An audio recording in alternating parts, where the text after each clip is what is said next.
Hi കൂട്ടുകാരെ, പുതിയൊരു വീഡിയോയിലേക്ക് എല്ലാവർക്കും സ്വാഗതം. അങ്ങനെ പ്രതീക്ഷയും മഹിമയും ഒരുമിക്കുകയാണ് കേട്ടോ. പ്രതീക്ഷയും മഹിമയും ഇനി ആ വീട്ടിൽ ചെന്ന് നിൽക്കാനുള്ള തീരുമാനം എടുക്കുകയാണ്. ഭാനുവതി അമ്മക്ക് മരുന്ന് മാറ്റി കൊടുക്കുന്നത് ആ സത്യം അവർ കണ്ടുപിടിച്ചിരിക്കുകയാണ്. അപ്പോൾ അതിനെക്കുറിച്ച് റിവ്യൂ പറഞ്ഞിരുന്നല്ലോ. അങ്ങനെ അവർ തിരികെ വീട്ടിലോട്ട് വരികയാണ്. അപ്പോൾ മഹിമയും കൊണ്ടാണ് കേട്ടോ വരുന്നത്. അപ്പോൾ ഈ സമയം ഇതൊട്ടും ഇഷ്ടപ്പെടുന്നില്ല. ഇത്രയും ദിവസം ഇവളിവിടെ നിന്നു, ഇനി എന്തിനാണാവോ ഇവളെ ഇവിടെ കൊണ്ടുവന്നിരിക്കുന്നത്? അതെ, ഇതെൻ്റെ അച്ഛൻ്റെ വീടാണ്. എൻ്റെ അച്ഛൻ്റെ വീടാണെങ്കിൽ എനിക്ക് ഈ വീട്ടിൽ നിൽക്കണം. അതിന് നിങ്ങൾ ആരും എന്ത് പറഞ്ഞാലും ഞാൻ സമ്മതിക്കില്ല. എൻ്റെ അച്ഛൻ്റെ വീട്ടിൽ എനിക്ക് നിന്നേ പറ്റത്തുള്ളൂ എന്ന് പ്രതീക്ഷ പറയണേ കേട്ടോ. അപ്പോൾ ഈ സമയം പ്രതീക്ഷ ഇത് പറയുമ്പോൾ പ്രീതി പറയണേ, നീ നിന്നോ, നിന്നോട് ആരും നിൽക്കണ്ടെന്ന് പറഞ്ഞു, ഞങ്ങൾ ആരും നിൽക്കണ്ടെന്ന് പറഞ്ഞു. പക്ഷെ ഞാൻ ചോദിച്ചത് ഇവളെ എന്തിനാ നീ കൂട്ടുപിടിച്ചിരിക്കുന്നു? ഈ മഹിമ ഈ 2 ദിവസം ഇവിടെ നിന്നു, ഇനിയിപ്പോൾ എന്താ ഇവിടെ നിൽക്കാറുള്ളത്? അത് കേട്ടോട് തന്നെ മഹിമ പറയണേ, അതെ, എൻ്റെ ചേച്ചിക്ക് എന്തായാലും നീ ഉള്ളത് കൊണ്ട് ഇവിടെ വന്ന് നിൽക്കാനൊന്നും താല്പര്യമില്ല. അതുകൊണ്ട് തന്നെ എൻ്റെ ചേച്ചിക്ക് താല്പര്യമില്ലാത്തത് കൊണ്ട് ഞാൻ പ്രതീക്ഷയുടെ കാര്യങ്ങളൊക്കെ ചെയ്തു കൊടുക്കണ്ടേ? അവൾക്ക് അവളുടെ അച്ഛൻ്റെ കൂടെ നിൽക്കണമെങ്കിൽ എനിക്ക് നീ ചെയ്തു കൊടുത്താൽ എന്തായാലും എനിക്ക് വിശ്വാസമില്ല. നീ പെരും കളിയാണ്. അതുകൊണ്ട് തന്നെ എൻ്റെ ചേച്ചിയുടെ മകളാണ് ഇവൾക്ക് ഇവളുടെ അച്ഛമ്മയുടെ കൂടെ നിൽക്കണം എന്നുണ്ടെങ്കിൽ കുറച്ച് ദിവസം ഞാൻ നിൽക്കട്ടെ.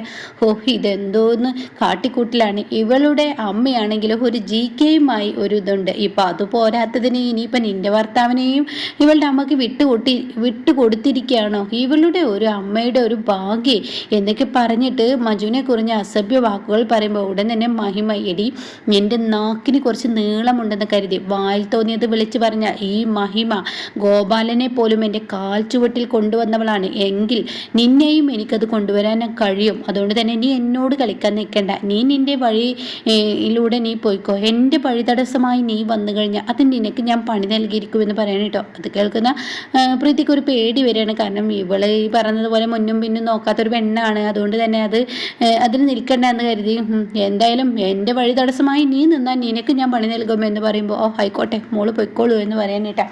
അങ്ങനെ പ്രീതിക്കാണെങ്കിലും യാതൊരുവിധ സമാധാനമില്ല. ഈശ്വര, ഈ തള്ളയെ ഞാനിങ്ങനെ മരുന്ന് കറക്റ്റിന് കുത്തിവെച്ച് ഈ തള്ളയെ ഇങ്ങനെ ബെഡിലും കിടത്തിയിരിക്കുക.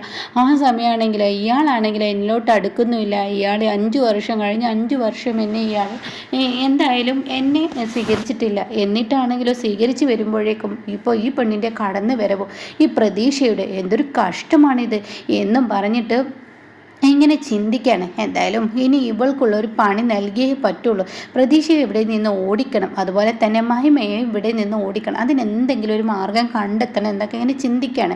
അപ്പോൾ ഉടൻ തന്നെ ഇങ്ങനെ ചിന്തിക്കുന്നുണ്ട്, അയ്യോ മഹിമയെ വേണ്ട, മഹിമക്ക് ഒരു പണി കൊടുക്കേണ്ട, അവൾക്ക് കൊടുത്ത് അതിൻ്റെ ഡബിൾ പണി എനിക്ക് കിട്ടും. പോരാത്തതിന് അവളൊരു ഡോക്ടറാണ്, എന്ത് കൃത്രിമം കാണിച്ചാൽ അവൾ കണ്ടെത്തും. അപ്പോൾ അതുകൊണ്ട് തന്നെ ആ പ്രതീക്ഷയ്ക്കൊരു പണി കൊടുക്കാം. പ്രതീക്ഷയ്ക്ക് സുഖമില്ലാതായി കഴിഞ്ഞാൽ അവൾ എന്തായാലും ഇവിടെ നിന്ന് പോവുമല്ലോ എന്നുള്ള ആ ഒരു തോന്നലാണ് കേട്ടോ. അങ്ങനെ ഈ സമയം മഹിമയാണെങ്കിലോ ഭാനുവതിയമ്മയുടെ റൂമിൽ കയറുകയാണ്. അപ്പോൾ പ്രതീക്ഷയോട് പറയുന്നുണ്ട്, മോളെ ഞാൻ ആ റൂമിലോട്ട് കയറിക്കഴിഞ്ഞാൽ തീർച്ചയായും നീ അതിന് പുറത്തുണ്ടാവണം. ഈ പറയുന്ന പ്രീതിയുമായി നീ എങ്ങനെയെങ്കിലുമൊക്കെ സംസാരിച്ച് അവരെ അവിടെ കുറച്ച് നേരം പിടിച്ചു നിർത്താൻ നീ ശ്രമിക്കണം എന്നൊക്കെ ഇങ്ങനെ പറയാൻ കേട്ടോ. അപ്പോൾ ഈ സമയം ശരി, എന്തായാലും നമ്മൾ 2 പേരും മാത്രം അറിഞ്ഞാൽ മതി. അച്ചമ്മക്ക് കൈയിളക്കാൻ കഴിയുന്നുണ്ടെന്നും അച്ചമ്മക്ക് ഇങ്ങനെയൊക്കെയാണ്, ഈ പ്രീതി കാരണമാണ് ഇങ്ങനെയൊക്കെ വന്നിരിക്കുന്നത് എന്നുള്ള സത്യം പുറത്ത് ആരും അറിയരുത്. അച്ചമ്മ സംസാരിക്കട്ടെ, അച്ചമ്മയുടെ വായിൽ നിന്ന് തന്നെ പറയട്ടെ പ്രീതിയാണ് എന്നെ ഈ അവസ്ഥയിലാക്കിയതെന്ന്. എങ്കിൽ മാത്രമാണ് ഗിരിയേട്ടൻ വിശ്വസിക്കുള്ളൂ. ഗിരിയേട്ടനാണെങ്കിലോ നിൻ്റെ അച്ഛനാണെങ്കിലോ മോളെ തെറ്റിദ്ധാരണയാണ് നിൻ്റെ അച്ഛൻ്റെ മനസ്സിൽ, കുറ്റബോധമാണ്. അപ്പോൾ ആ കുറ്റബോധം തിരുത്തണം എന്നുണ്ടെങ്കിൽ ഈ പറയുന്ന നിൻ്റെ അച്ഛമ്മ തന്നെ എല്ലാ സത്യങ്ങളും പറയട്ടെ എന്ന് പറയുന്നത് കേട്ടോ. അങ്ങനെ പ്രതീക്ഷയാണെങ്കിലോ പ്രീതിയോട് പറയാണ്, അതെ ആൻറ്റിയോട് ഒരു കാര്യം ചോദിക്കട്ടെ. എന്താടി നിനക്ക് എന്നോട് ചോദിക്കണം? ഞാൻ പറഞ്ഞു എന്നെ എടിപൊടി എന്ന് വിളിച്ചാൽ എൻ്റെ സ്വഭാവം എന്താണെന്ന് നിങ്ങൾ ശരിക്കും അറിയും. ഈ നരുന്ന് പെണ്ണ് എന്തിനാ എന്നോട് വഴക്കിടുന്നത്? എനിക്ക് എന്നെ പന്നെ നോക്കിക്കൂടെ? അല്ല, നിങ്ങളോടൊരു കാര്യം ചോദിക്കാൻ വേണ്ടി വന്നതാണ്. നിങ്ങൾ സത്യത്തിൽ ഒരു നേഴ്സാണോ എന്നൊക്കെ ചോദിച്ചിങ്ങനെ സംസാരം തുടരാണ് കേട്ടോ. അപ്പോഴേക്കും ഭാനുവതിയമ്മയുടെ റൂമിലോട്ട് മഹിമ കയറിയിരിക്കുകയാണ്. അങ്ങനെ ഭാനുവതിയമ്മയോട് പറയാണ്, ഭാനുവതിയമ്മേ ഞാൻ ആ മരുന്ന് ടെസ്റ്റ് ചെയ്തു, അപ്പോൾ എനിക്കതിൻ്റെ റിപ്പോർട്ട് റിപ്പോർട്ട് കിട്ടി, നിങ്ങൾക്ക് നിങ്ങളെ ഈ സ്ഥിതിയിലാക്കിയത് അവരാണല്ലേ, ഞങ്ങളെല്ലാവരും വിചാരിച്ചു എൻ്റെ ചേച്ചി പോയതിൽ പിന്നെ നിങ്ങൾക്ക് സ്ട്രോക്ക് വന്നിരിക്കുകയാണെന്ന്. പക്ഷെ മനോരമ ഞങ്ങൾക്ക് അറിയില്ലല്ലോ ഇവൾ ഇത്രയും ക്രൂരമാണെന്ന്. എന്തായാലും അതിനുള്ള വേണ്ട ട്രീറ്റ്മെൻറ്റ് തരാനും കൂടിയാണ് ഞാൻ ഇവിടെ നിൽക്കുന്നത്. മനോരമയെ ഇവിടെ നിന്ന് എഴുന്നേൽപ്പിക്കും, സംസാരിപ്പിക്കും, അതിനുള്ള ആ ഒരു കാര്യങ്ങൾ ചെയ്യാനാണെന്ന് പറയാനിട്ടോ. അപ്പോൾ മനോരമ ഇങ്ങനെ പേന തരണമെന്നിങ്ങനെ ഒരു കൈകൊണ്ട് കാണിക്കുകയാണ്. അങ്ങനെ പേന പേപ്പറും എടുത്തിട്ട് കൊടുക്കണം. അപ്പോൾ അക്ഷരങ്ങൾ എഴുതാൻ ഒരുപാട് ബുദ്ധിമുട്ടിയാണ് കേട്ടോ മനോരമ എഴുതുന്നത്. ഫുൾ അക്ഷരമൊന്നും എഴുതില്ല, ഒന്നോ രണ്ടോ വാക്കുകളൊക്കെ എഴുതുള്ളൂ. എല്ലാത്തിൻ്റെയും ഫസ്റ്റ് 2 വാക്ക് അത്രയേ ഉള്ളൂ. അത് ഒരു വിധത്തിൽ മഹിമ വായിച്ചെടുക്കണം. അങ്ങനെ മനോരമ എഴുതാണ്, എൻ്റെ മോനൊരു പാവമാണ് മോളെ, നീ എൻ്റെ ജീവൻ രക്ഷിക്കാൻ ഇവിടെ വന്ന് നിൽക്കുമ്പോൾ നീ ഒരു സത്യം മനസ്സിലാക്കണം. നിൻ്റെ ചേച്ചിയോട് എൻ്റെ മോനൊരു തെറ്റും ചെയ്തിട്ടില്ല. ഇതിലൊക്കെ കളിച്ചത് പ്രീതിയാണ്, അവളില്ലാത്ത കഥ മെനഞ്ഞതാണ് എന്ന് പറയാൻ കേട്ടോ. അപ്പോൾ ഇത് കേൾക്കുമ്പോൾ മഹിമ ചോദിക്കുകയാണ്, എന്താ ഈ പറയുന്നത്, ഇല്ലാത്ത കഥയോ? അതെ, എനിക്കിത് ഫുള്ളായി പറയാനോ എഴുതാനോ എനിക്ക് കഴിയില്ല, അതുകൊണ്ട് ഇതെല്ലാം ഞാൻ പറയാം. ഒരു കാര്യം ഞാൻ എന്നോട് തുറന്നു പറയുന്നത്, നിൻ്റെ ചേച്ചിയാണ് എൻ്റെ മോൻ്റെ ജീവിതത്തിലെല്ലാം. വേറൊരു പെണ്ണിനെ അവന് ചിന്തിക്കാൻ പോലും കഴിയില്ല. എൻ്റെ മോനെ തെറ്റിദ്ധരിപ്പിച്ച് അവൾ വീഴ്ത്തിയിരിക്കുകയാണെന്ന് പറയാനായിട്ട്. ഒരു പെണ്ണായ നിനക്കത് അറിയാവുന്ന കാര്യമാണ്, ഞാൻ പറയേണ്ടതില്ലല്ലോ എന്നുള്ള കുറച്ച് വാക്കുകൾ കേട്ടോ. അങ്ങനെ ഈ സത്യങ്ങൾ അറിയുമ്പോൾ മഹിമ പറയണ മനോരമ ഇനി എഴുതണമെന്നില്ല, എന്തായാലും നമുക്ക് ഇനി മറച്ചു വെച്ച് കാര്യങ്ങൾ നീക്കാം.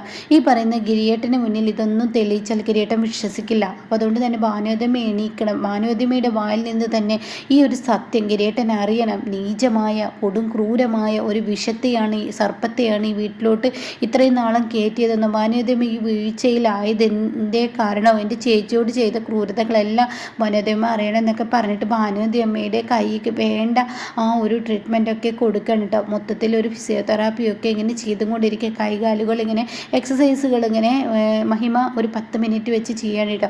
അപ്പോഴേക്കും ഇവിടെയാണെങ്കിലോ പ്രീതിയെ ഇങ്ങനെ വഴക്കിടുകയാണ് ഈ പറയുന്ന പ്രതീക്ഷ ചോദിക്കുകയാണ്, നിങ്ങൾ ശരിക്കും ഒരു ഡോക്ടർ തന്നെ, നേഴ്സ് തന്നെയാണോ? നിങ്ങൾ കണ്ടാത്തൊന്നും തോന്നത്തില്ലല്ലോ, ഒരു നേഴ്സിൻ്റെ ഒരു ലുക്കൊന്നും നിങ്ങൾക്കില്ലല്ലോ എന്നൊക്കെ ഇങ്ങനെ പറഞ്ഞിങ്ങനെ കളിയാക്കിയും കൊണ്ടിരിക്കുകയാണ് കേട്ടോ. അപ്പോൾ ഈ സമയം, എടി നരുന്ത് പെണ്ണെ, നീ എന്നോട് സംസാരിക്കാൻ വരേണ്ട, മുട്ടയിൽ നിന്നും വിരിഞ്ഞില്ല. അപ്പോഴേക്കും പെണ്ണിൻ്റെ ഒരു ചോദ്യം, നീ എന്നോട് സംസാരിച്ച് വെറുതെ ഏറ്റുമുട്ടാൻ നിൽക്കേണ്ട, ഞാൻ നേഴ്സാണല്ലേ എന്നുള്ള നിന്നെ തെളിയിക്കേണ്ട ആവശ്യം, നിൻ്റെ മുന്നിൽ എനിക്ക് തെളിയിക്കേണ്ട ആവശ്യമൊന്നുമില്ല എന്ന് പറഞ്ഞിട്ട് അത് കേട്ടോടെ തന്നെ, ഓ എനിക്ക് മുന്നിൽ തെളിയിക്കൊന്നും വേണ്ട, പക്ഷെ നാട്ടിലുള്ള ആളുകളൊക്കെ പറയുന്നുണ്ട് ഈ പറയുന്ന നിങ്ങൾ ഒരു സെർവൻ്റാണ്, ഒരു വീട്ടുവേലക്കാരിയാണെന്നുള്ളതൊക്കെയാണ്.